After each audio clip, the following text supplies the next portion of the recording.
Halo rekan-rekan semua, selamat berjumpa lagi dengan saya Anggono Raras dalam materi marketing strategik sesi 14. Tema pada pertemuan ini adalah pengukuran kinerja pemasaran dan return on marketing investment atau ROMI. Materi ini menjadi sangat penting bagi para pelaku bisnis karena Anda dapat mengetahui efektivitas kampanye pemasaran, mengelola anggaran pemasaran secara optimal, dapat menentukan kontribusi pemasaran bagi profitabilitas perusahaan, dan mampu melakukan perbaikan. Selamat belajar.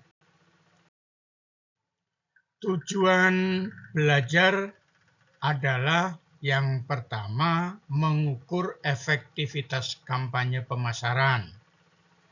Yang kedua, mengoptimalkan penggunaan anggaran pemasaran.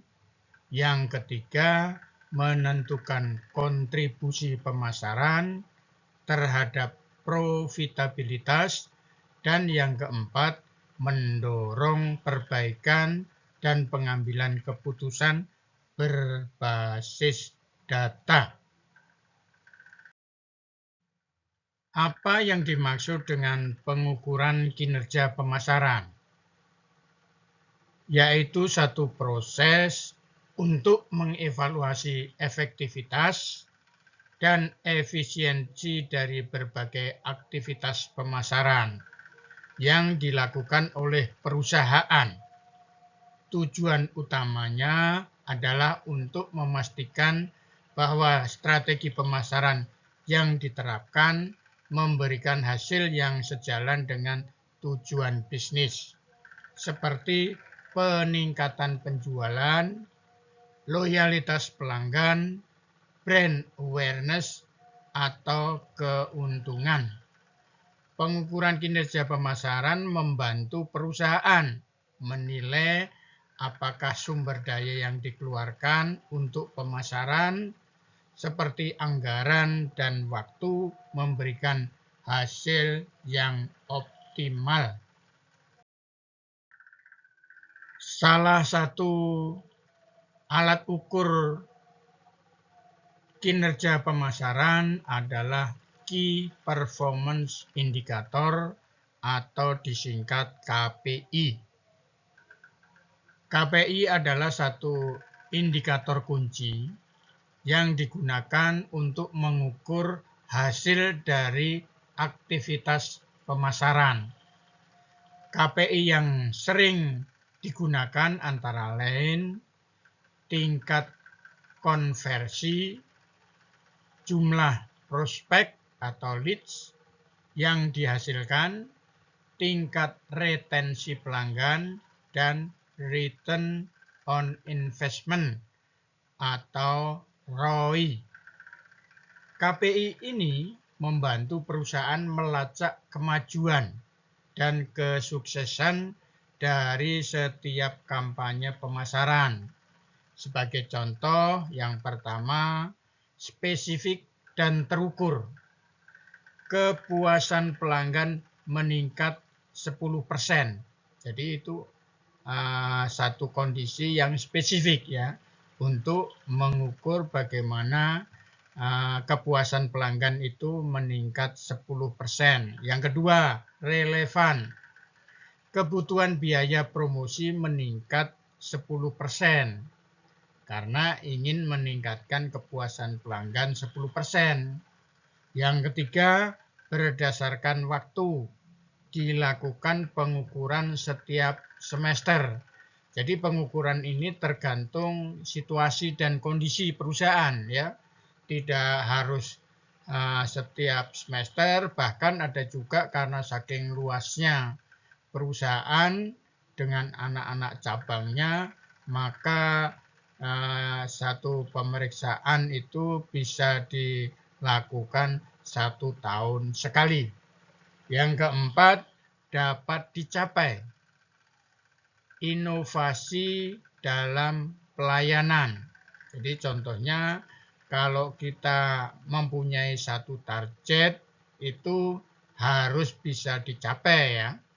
Jadi jangan membuat target perusahaan itu jauh di awang-awang. Akhirnya akan menjadi satu kendala atau menurunnya kinerja satu perusahaan. Jadi umpamanya di sini yang dapat dicapai ini adalah inovasi dalam pelayanan. Jadi dalam pelayanan ini mau dilakukan pelayanan meningkatnya seperti apa? Nah, itu harus ditentukan ya. Kemudian yang kelima berdampak pada keputusan. Di sini keputusan yang diambil cenderung tepat karena berdasarkan data. Artinya di dalam manajemen, di dalam memutuskan suatu kegiatan itu secara umum itu akan selalu tepat karena dasarnya adalah data. Sementara ada alat ukur lain yaitu namanya Customer Lifetime Value atau disingkat CLV. CLV membantu menilai apakah upaya pemasaran berhasil menghasilkan pelanggan yang berharga dan loyal. Mengapa CLV penting? Yang pertama, mengoptimalkan anggaran pemasaran. Dengan memahami nilai pelanggan dalam jangka panjang, perusahaan dapat mengalokasikan anggaran pemasaran secara lebih efisien, berfokus pada mempertahankan pelanggan yang bernilai tinggi. Yang kedua, meningkatkan loyalitas pelanggan. Dengan memperhatikan CLV, perusahaan dapat merancang strategi untuk meningkatkan loyalitas dan retensi pelanggan yang memberikan kontribusi besar bagi bisnis. Yang ketiga, perusahaan atau perencanaan strategis jangka panjang. CLV membantu perusahaan untuk merencanakan strategi pemasaran dan operasional yang lebih fokus pada membangun hubungan jangka panjang dengan pelanggan. Rekan-rekan semua, bagaimana cara menentukan nilai CLV? Jadi untuk menentukan nilai CLV itu dapat digunakan rumus seperti yang tertera pada layar monitor, yaitu CLV sama dengan RNP kali FP dan LHP, di mana CLV itu adalah Customer Lifetime Value, RNP itu adalah rata-rata nilai pembelian, FP itu adalah frekuensi pembelian, dan LHP itu adalah lama hubungan dengan pelanggan. Apa yang dimaksud dengan rata-rata pembelian? Yaitu jumlah uang yang dibelanjakan pelanggan pada setiap transaksi. Kemudian apa yang dimaksud dengan frekuensi pembelian? Yaitu seberapa sering pelanggan membeli produk atau layanan dalam periode tertentu. Sementara itu, lama hubungan dengan pelanggan maksudnya adalah estimasi berapa lama pelanggan akan terus belanja dari perusahaan ini. Baik, rekan-rekan semua, rekan-rekan mahasiswa, saya akan memberikan satu contoh kasus yang akan mempermudah penalaran dari rekan-rekan semua.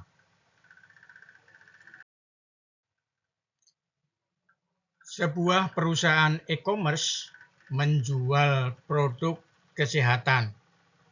Setelah menganalisis data pelanggan, mereka menemukan yang pertama, rata-rata pelanggan menghabiskan 500.000 setiap kali melakukan pembelian. Yang kedua, pelanggan biasanya melakukan pembelian 2 kali dalam setahun.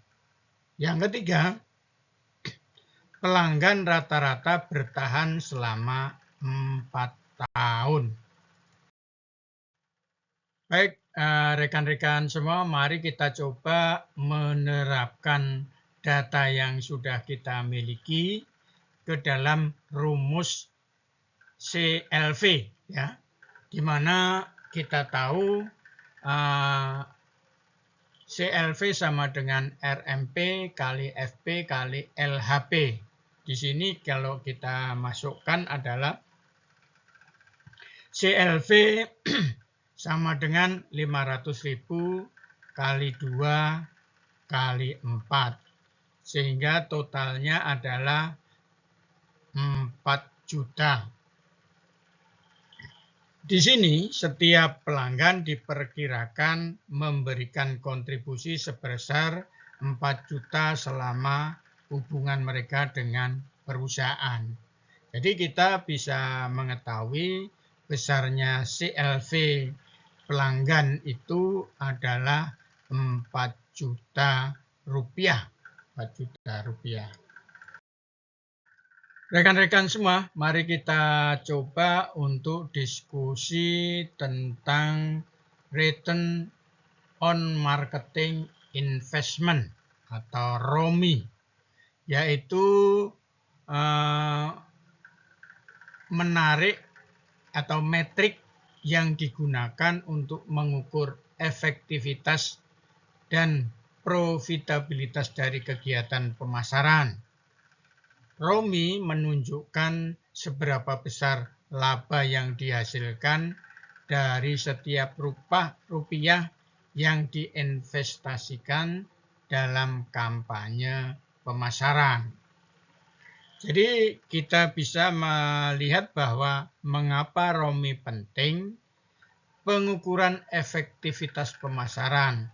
ROMI memungkinkan perusahaan mengevaluasi keberhasilan kampanye pemasaran, baik itu melalui iklan, media sosial, pemasaran konten, atau saluran lainnya. Kemudian optimalisasi anggaran pemasaran. Dengan mengetahui pengembalian dari setiap investasi pemasaran, perusahaan dapat mengalokasikan sumber daya secara lebih efisien ke saluran pemasaran yang paling menguntungkan. Justifikasi biaya pemasaran. ROMI memberikan bukti kuantitatif yang dapat digunakan untuk membenarkan pengeluaran pemasaran di hadapan manajemen atau investor. Rekan-rekan semua, berikut ini adalah rumus untuk menghitung ROMI. Perhitungan ROMI biasanya menggunakan rumus seperti berikut. ROMI sama dengan PTP dikurangi BP dibagi BP kali 100%. Jadi yang sebagai penjelasannya, ROMI itu adalah Return on Marketing Investment. PTP itu pendapatan tambahan dari pemasaran. BP itu adalah biaya pemasaran. Pendapatan tambahan dari pemasaran merupakan pendapatan yang dihasilkan secara langsung dari kampanye pemasaran tertentu. Biaya pemasaran merupakan total pengeluaran yang dikeluarkan untuk kampanye pemasaran, termasuk biaya iklan, kreatif, produksi, dan distribusi. Ini gambaran daripada bagaimana kita menghitung ROMI. Saya berikan contoh perhitungan ROMI. Misalkan perusahaan menginvestasikan 50 juta rupiah dalam kampanye pemasaran dan menghasilkan pendapatan tambahan sebesar 200 juta dari kampanye tersebut, maka besarnya ROMI adalah 200 juta dikurangi 50 juta dibagi 50 juta kali 100%. Sehingga ROMI sama dengan 300%. Dalam contoh ini, ROMI sebesar 300% ini menunjukkan bahwa untuk setiap 1 rupiah yang diinvestasikan dalam pemasaran, perusahaan memperoleh 3 rupiah sebagai laba bersih. Ini menandakan kampanye tersebut sangat sukses. Terima kasih atas perhatiannya. Semoga materi ini bermanfaat.